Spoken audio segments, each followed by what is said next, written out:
I love a good baseball metaphor.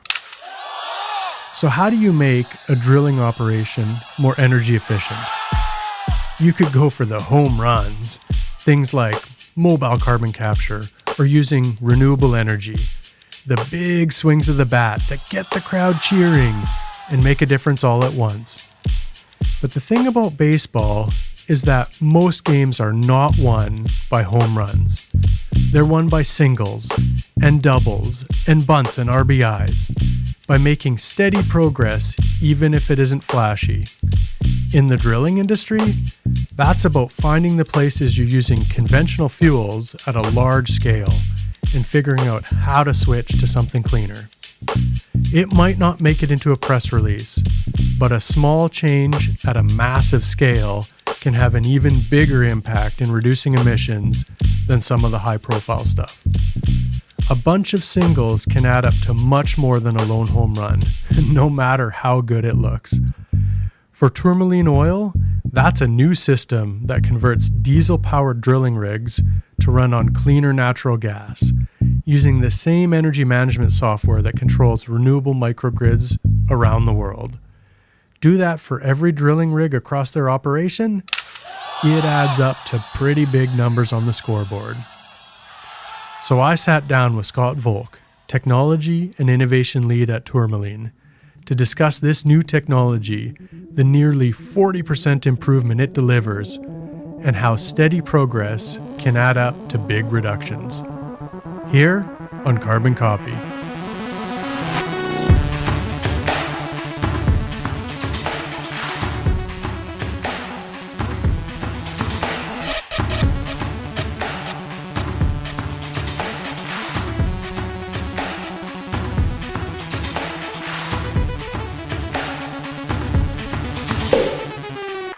So my name's Scott Volk. I'm the Technology and Innovation Lead at Tourmaline Oil.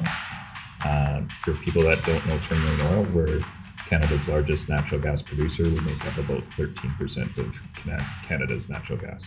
I might actually probe a little bit further on that one. So Tourmaline may be less of a household name than some of the other large energy companies. And, you know, as you alluded to, if I do a online search for Tourmaline, the very first link that shows up says Tourmaline Oil is Canada's largest natural gas producer. Can you give us a quick Tourmaline 101, maybe the history, major operations, or the overall philosophy of their organization?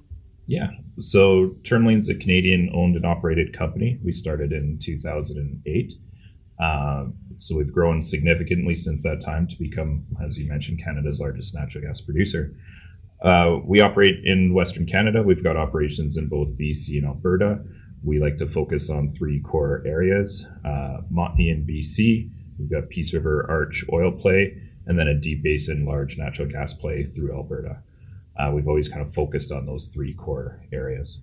So maybe a little bit about your role.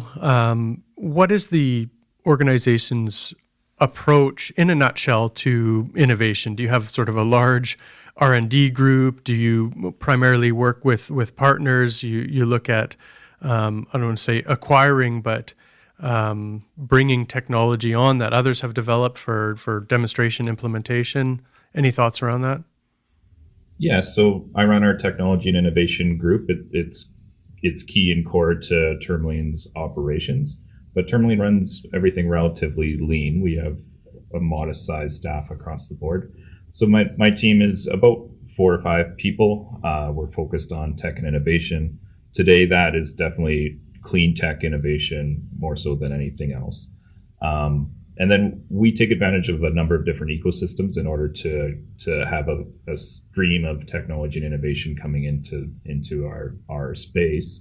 So we work with groups like the Natural Gas Innovation Fund, where we grant money and bring in technologies to look at. We actually are the host of the Natural Gas Innovation Emissions Testing Center. So we've got a methane-specific emissions testing center. So we work with clean tech companies, bring them into the emissions testing center, help them validate their technology, and help get them from point A to point B. And then we do a lot of work in-house as well. So we kind of have 4 core things that we focus on as a technology and innovation group. We kind of call them four pillars. So diesel displacement's one of them, and that's kind of the technology we'll talk about today. We do a ton of work on water recycling. We think water recycling is key to the sustainability of our industry, so we do a lot of work there. And then we've got energy efficiency projects, and that's always been something that we've been focused on. It's part of being an economic company, and it's part of being an environmentally friendly company as well. And then, as I kind of mentioned, that the methane has its own kind of really large focus, and having that emissions testing center that focuses on methane is big to our methane reduction initiatives and everything we do. Yeah, so thanks very much. If we focus in on that first pillar you talked about, one of the innovations I understand your team is piloting in partnership with Precision Drilling and Caterpillar is a mobile natural gas unit to power drilling rigs. Can you tell me about that technology and what it does?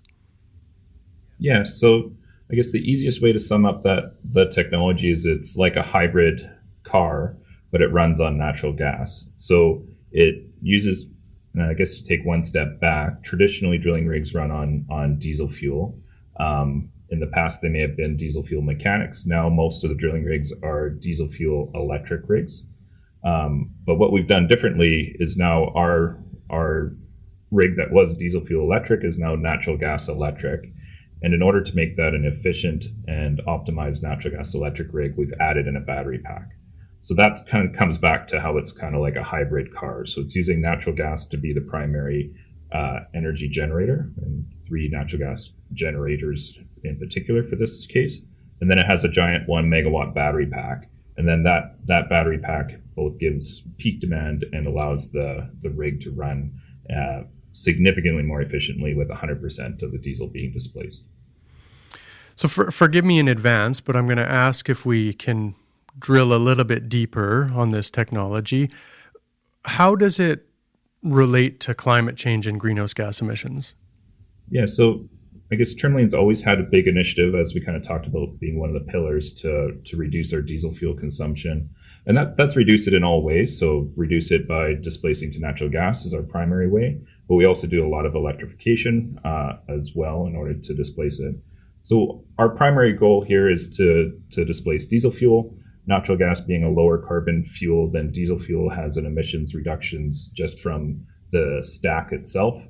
Less carbons in the fuel means less carbons in the air. And then there's a few different places where natural gas has benefits over diesel fuel as well. From a life cycle intensity point of view, our natural gas, especially the natural gas we're running on that drilling rig, didn't go through a whole bunch of processing, didn't have a bunch of emissions associated with it. It came out of the ground and then turned into electricity right on the spot. Where diesel fuel had to be trucked, it had to be processed, it had to be refined. So there's a large amount of emissions reductions that happen from displacing diesel fuel to natural gas in general. And then there's the battery pack and the entire system that drives emissions reductions as well. So being able to take power and use it on demand from the battery pack allows it to be significantly more efficient and reduce emissions that way. So big picture, to just kind of put it in numbers, the trials that we've done so far, we've reduced our stack emissions by about 21%, but total emissions, when you take in the life cycle intensity and the emissions factors as a whole, it's about a 39% reduction in emissions by switching to what is also a more cost-effective fuel all at the same time. So how did this come about within Tourmaline? What sort of led you to this idea? Yeah, so I think that's kind of interesting. We've been working on diesel displacement for some time. That kind of started with finding ways to have our own natural gas on sites. So we started doing things like permitting pipelines in order to bring natural gas to a site. We've designed and built our own scrubbers in order to process the gas through a small scrubber unit to be able to have it on site. Then we've kind of evolved to where drilling rigs were using biofuel kits. So they were diesel drilling rigs, but there was an aftermarket kit put on the engine that allowed you to use a small percentage or a modest, about 40% natural gas on those rigs. We then evolved to start doing that onto completions as well. So we started putting biofuel kits onto completions. We scaled all that to the point where now we had all of our drilling fleet switched to biofuel kits, and we had all of our completions switched to biofuel as well. And then we started really looking for what's the next step. We we didn't want to just be stuck with 40%. So we started looking out to see what our options are to get even lower. One of the things we were able to do in Spirit River, because we were right close to Highline infrastructure, we modified a rig and we're running that rig off of Highline power, but found that we can only do that in a very small part of our operations because that's the only spot that has Highline power available to us. For the most part, we're in remote situations. So the next step was to find a way to get to 100% natural gas and to do it in the most efficient way we can. So that's where we started looking for partners to team up with in order to design this rig that gave us that capability. When you describe the technology, how efficient it is, and even the history of how it came about, it seems to me there could be other applications beyond drilling rigs. Is there anything that you're looking at further for these mobile units? Yeah, so there are, and for sure we've been working on all the other aspects as well, a little bit separately from this project as well. So some of the early starting points were some of the generation around the drilling rig, which would have typically been with a number of light plants or diesel engines. So things that we've done there is we've switched what would have been 7 independent diesel engines all running on a site, running lights and things like that, to running one natural gas engine that all those lights plug into, type of thing. So that was also an initiative that was happening. But the core of this technology is really Caterpillar technology that runs a smart engine management system and that battery pack. And that core technology has been developed for a number of different reasons, part of it being microgrids. So that technology development is developed to help stabilize electrical grids and microgrids and use that battery in order to both deal with high transient powers, peaks in demands, and balance an energy grid. So we've kind of modified that technology and brought it to be into the drilling space, and it definitely goes outside the drilling space as well, whether it be people doing microgrids for wind or solar, or with all different types of primary energy sources. This does enable a more level and usable energy source in those systems as well. So has anyone else tried this before on drilling rigs, or is this sort of a first of kind opportunity? So the mobile drilling pack part of it is the first of kind opportunity. The smart engine management and using a battery combined with generators is on drilling rigs was relatively early technology. There was one trial that Caterpillar was doing in the US. That's the trial that we leveraged in order to say, yes, this is a real opportunity that we want to be doing in Canada. And then we kind of modified it to be more fit for purpose in Canada, being our temperatures are different and a lot of things are different, so we had to modify it that way, but also modify it to say we wanted this first one to be mobile and be able to run on different rigs. So Canada has something called breakup, which is essentially the frost coming out of the ground, which makes it difficult to travel down roads. So the rig that you may have had running all through the winter may not be able to run through breakup. So having this power unit be mobile and be able to switch from rig to rig allows it to be switched to a different rig during breakup when it can actually be utilized. So that was kind of important to us to be able to say, we really wanted this to be flexible. We wanted it to be able to go to where the natural gas supply was, and we wanted it to get really high utilization. We didn't want to put these engines and this battery pack into a rig that's going to shut down for large periods of time, let's say for breakup or for a Christmas break, or if there's an interruption in gas supply. We wanted to be able to just move it and keep it running all the time. Yeah, I mean, that's really exciting. Now, let's talk about the project a bit. Your team is receiving funding from Emissions Reduction Alberta to pilot this technology in the field. Can you tell me more about what the project entails and where it's at as of today? Yeah, so the project was to essentially scope and build a drilling rig with the mobile power pack in it. We built the mobile power pack, and we designed a system where we could also prove that it would transfer between rigs. So the project as a whole modified 2 rigs to be able to take the system. It built the power pack and the buildings and everything that go along with it, and it tested that it worked with not just one drilling rig, but transferred and worked with the other drilling rig as well. So we are now at the end of the project. The power pack was built. Everything worked quite well. Definitely had our challenges doing this all through COVID and times like that, supply management, and to be honest, we were right in the middle of lockdowns while we were trying to be mobilizing everything across the border, and we had really specialized personnel that we needed to be able to get in. But we're now at the point where we've got that coming. We've got it into the system. We've got it built. We've got it tested, and everything's working really well. And to be honest, we've actually already got to the point where we're building and executing the next drilling rig with this technology is being scaled into another rig that Tourmaline's operating and should be commissioning any day now as well.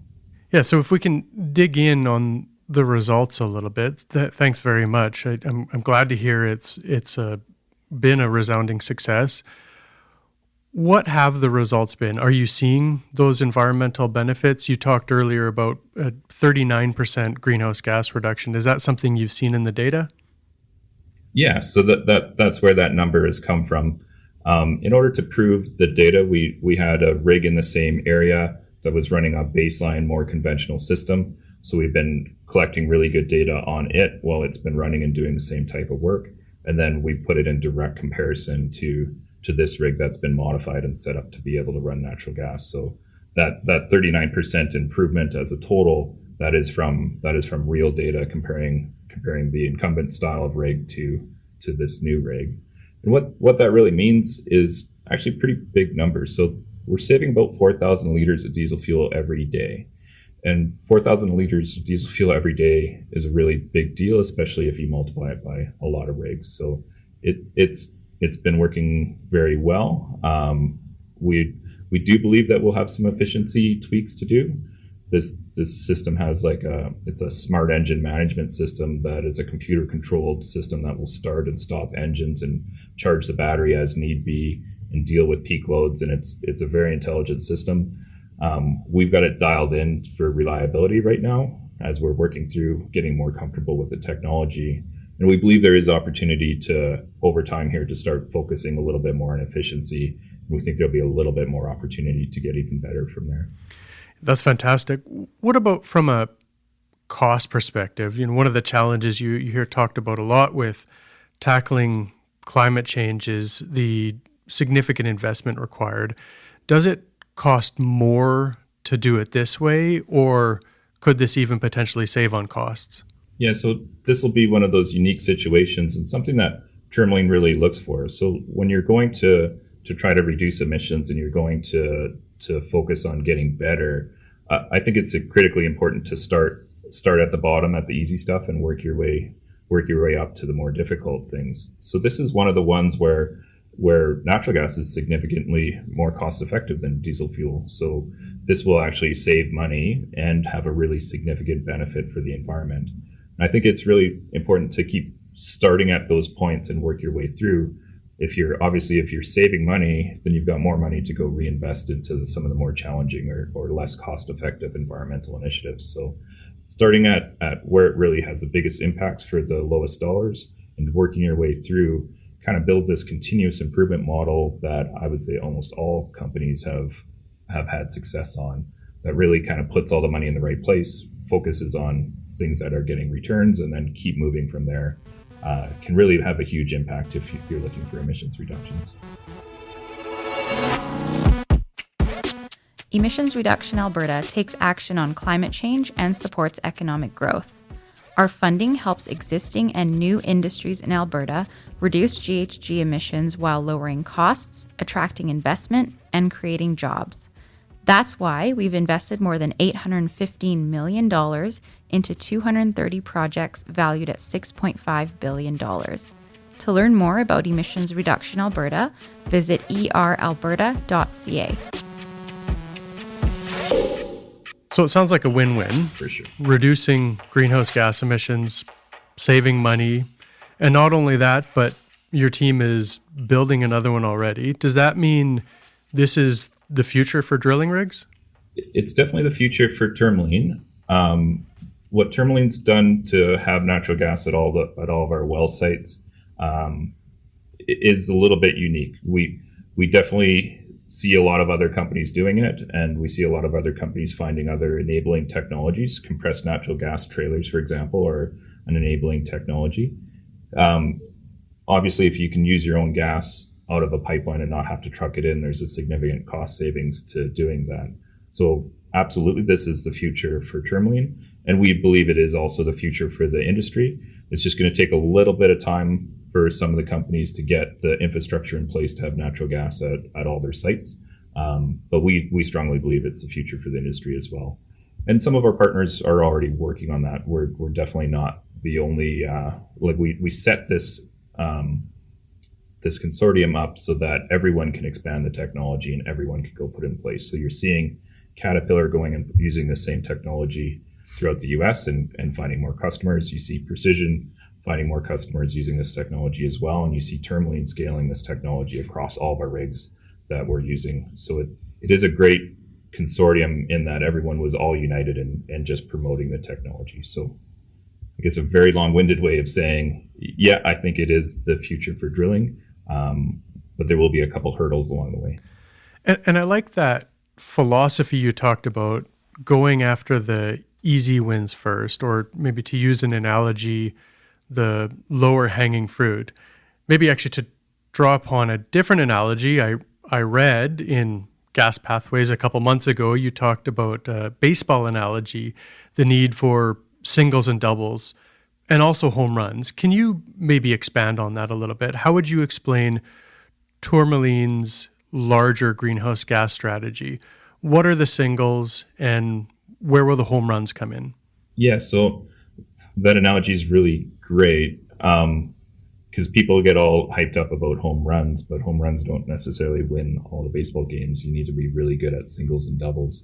So for us, those four pillars of technologies that I kind of mentioned at the beginning, which are methane, diesel displacement, water recycling, and energy efficiency, those are where we kind of consider those everyday singles and doubles and lots of them triples. But they're not as exciting. So like going and changing a pneumatic pump from being a methane pneumatic pump to an electric solar pump isn't going to be a press release by any means, but it's where the real numbers are coming from because there's thousands of them. So when you start looking at where is the low hanging fruit and where are the right places to focus your energy, if your ultimate goal is to reduce emissions, which is what Tourmaline's goal is, then focusing on some of the less press release type technologies that have really big impacts when they're all added up is actually quite valuable. And that's not to say we're not working on the other things. We are definitely working on the future projects as well. So I say we've got the four pillars. Those are the singles and doubles. Those are the things we do every day. We're scaling those. We're getting better at them. We're finding new technologies and focusing on those. And then we've kind of got these building blocks for the futures that may become pillars for Tourmaline out into the future. So those would be things like carbon capture or hydrogen or some of the alternative fuels like renewables or things like that. We've got things that we're looking at, like extending the diesel displacement initiative into transportation type places as well. So there's lots of things we're looking at. But as the analogy says, the real key is to get really good at the day-to-day stuff and really focus on squeezing every little bit of win out of that, because that's where your performance comes if you're talking about continuous improvement. Well, that's a really good segue to something you talked about earlier, which was the Natural Gas Innovation Fund, who is one of our trusted funding partners at ERA. Can you talk a little bit more about your involvement with NGIF? Yeah, so Tourmaline's been involved with NGIF for some time. We're a member that's involved with every aspect of it. So the Natural Gas Innovation Fund has three branches, one being a granting organization. So that's producers and utilities kind of getting together, putting in a sum of money and doing a call for, very similar to ERA. We do a call for grants or for applicants and we give out funding. So that gives us the ability to see new technologies as they're coming out. And it also gives us the ability to kind of work with those technologies and make sure that as they're developing, they're focusing on us who will be the ultimate consumer or the purchaser of that technology. And then we've also got the Emissions Testing Center, and Tourmaline is the site host of the Emissions Testing Center that exists today.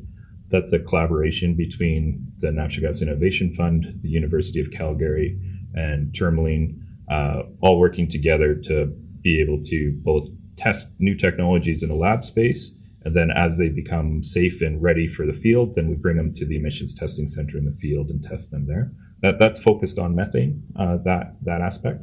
We've got funding through kind of Alberta Innovates in Enercan in order to be able to do that. Then the last branch of NGIF is NGIF Ventures, which is focused on saying, okay, great, you got technology, it's been funded, it's kind of gotten started.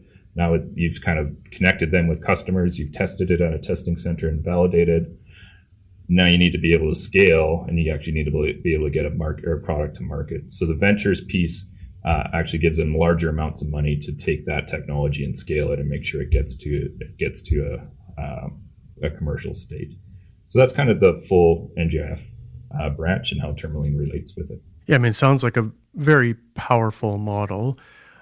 So this is maybe an unfair question, but I'm going to go ahead and ask it anyway. If we think about longer term climate goals and calls sort of around the world for approaching and even reaching net zero greenhouse gas emissions, what do you see as the ongoing role for the natural gas industry? Yeah, I think it's a great question. So natural gas today is solving global emissions problems. So it's displacing higher energy sources or higher carbon sources like coal or diesel fuel like we're talking about today. It meets a really important need that I don't know that everyone really focuses on. We take natural gas all year long and we store it in the ground to be able to deal with the fact that winters demand significantly more energy from customers than summers. So we put, like in Canada, for example, there's about a TCF of gas that goes in the ground for us to squirrel away to be ready for the cold winters. And then we draw from that all winter long. So to say that there's alternative solutions to that is just really difficult to kind of, for me to see as an engineer, in that we need solutions that can allow seasonal storage in order to be able to meet the demands of Canada and cold climate places. All at the same time as we're in a complete energy crisis around the world, and the world needs more reliable sources of energy. And natural gas is, I would say today, is the cleanest molecule and the cleanest way to do that. So I think you see places like Europe that are bringing natural gas back into being what would be considered a green fuel, because it is one of the cleanest alternatives available. And I think you'll start seeing that happen more in Canada and other places around the world as well when you really start looking at the energy grids or the energy systems and what's required. The other important thing is as electricity takes a bigger role, which I believe it will, natural gas is also the enabler that allows things like transient or intermittent power sources such as solar and wind to actually run a reliable grid. So you need something that's in the background that can ramp up or ramp down an electrical grid when there isn't sun or there isn't wind. And natural gas has kind of been that enabler for those intermittent power sources as well. So we think there's a great big long and an important future for natural gas, and that it's important not just for energy security, but it's important for the environmental movement as well. There are so many more questions I could ask you. I want to respect your time today, but let me finish off by asking, is there anything we didn't talk about that you'd like our listeners to know?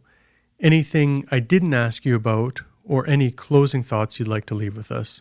Yeah, I think we kind of touched on a lot of the really important things. I think there are a lot of future movements. There's a lot of hype around things like hydrogen and carbon capture and things in general. But I think those are home runs. Home runs are important, and they're important to Tourmaline as well. But I think across the whole movement, if everyone kind of starts thinking about the singles and doubles, and the singles and doubles are in the energy efficiency space for the most part. Like just doing what we're doing today significantly better is a really good thing for the environment, and it's a really good thing for your pocketbook. So I would say maybe use the Tourmaline mentality a little bit wider out into society and focus on the ways that you can reduce your emissions and improve your pocketbook, and the whole world gets a little bit better all at the same time. Well, thank you so much. for your time today. I really enjoyed the conversation, and I look forward to talking about the next single or double or even home run that your team has the opportunity to work on. Thanks again, and hope you enjoy the rest of your day. Yeah, thank you so much. I appreciate being here, and thanks for having me.